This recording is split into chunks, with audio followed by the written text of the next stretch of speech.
Me acompaña el libro de Ezequiel, capítulo 6. Vamos a leer Ezequiel, capítulo 6, el versículo 9. Ahí en Ezequiel, capítulo 6, versículo 9, un versículo vamos a ver que es muy interesante.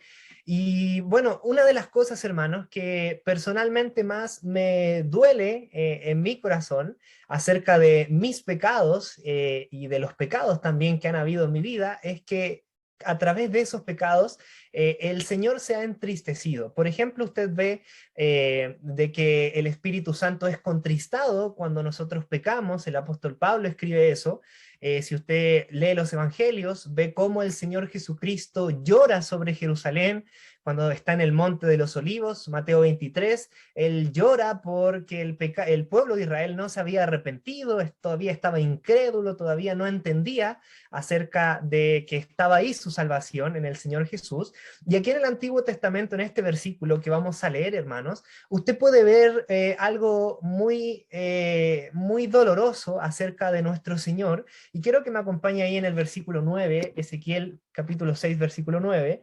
Dice: y los que de vosotros escapen se acordarán de mí entre las naciones, en las cuales serán cautivos, porque yo me quebranté a causa de su corazón fornicario que se apartó de mí, y a causa de sus ojos que fornicaron tras sus ídolos, y se avergonzarán de sí mismos, a causa de los males que hicieron en todas sus abominaciones, y sabrán que yo soy Jehová, no en vano dije que les había de hacer este mal.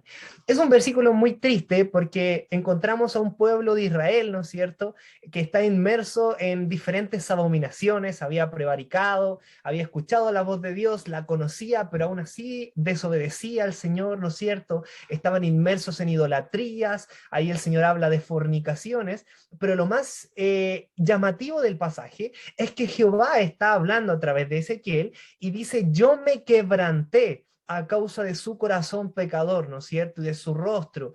Y la palabra, hermanos, de cuando el Señor dice yo me quebranté, significa de que el Señor se rompió en pedazos a causa del pecado de su pueblo. Esa misma palabra la ocupa Moisés en el libro de Éxodo, en el capítulo 31, 32, creo, donde él quiebra las tablas de la ley, ¿no es cierto? Cuando ve al pueblo en idolatría después de bajar del monte Sinaí, él quiebra, y ahí se usa la misma palabra que nuestro Señor usa para referirse a cómo él se quebrantó por el pecado de su pueblo. Quiere decir que el Señor estaba destruido, estaba entristecido, estaba contristado por el pecado que había en medio de Israel. Y yo quiero llevarle a pensar en su propio pecado, en su propia vida, de esa manera, que usted pueda ver el pecado y que cada día pueda decir: mi pecado trae vergüenza a mi vida, ¿no es cierto? Trae tristeza, pero también quebranta el corazón y quebranta a nuestro Señor, a nuestro gran Dios, y que pueda cada día, hermanos, y le animo a que pueda pedirle al Señor en oración que usted pueda odiar cada vez más su pecado para que pueda estar agradando a nuestro Señor y no le esté quebrantando, no le esté entristeciendo.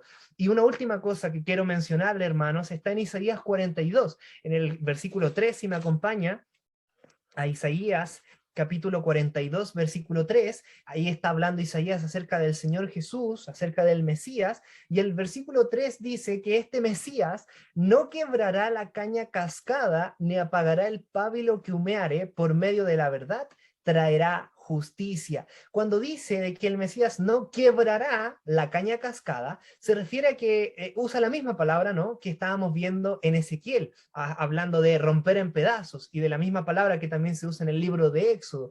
Pero este versículo es precioso porque nos muestra de que a pesar de que nosotros hemos quebrantado al Señor con nuestro pecado, el Mesías no va a venir a quebrantar al pecador nuevamente, sino que le viene a salvar. No quebrará la caña cascada es una caña seca que está llena de astillas, que es débil, y este versículo nos quiere decir de que el Señor Jesús no iba a venir, ¿no es cierto?, a quebrantar a esa persona débil, iba a ser amable, iba a ser misericordioso con el indigno.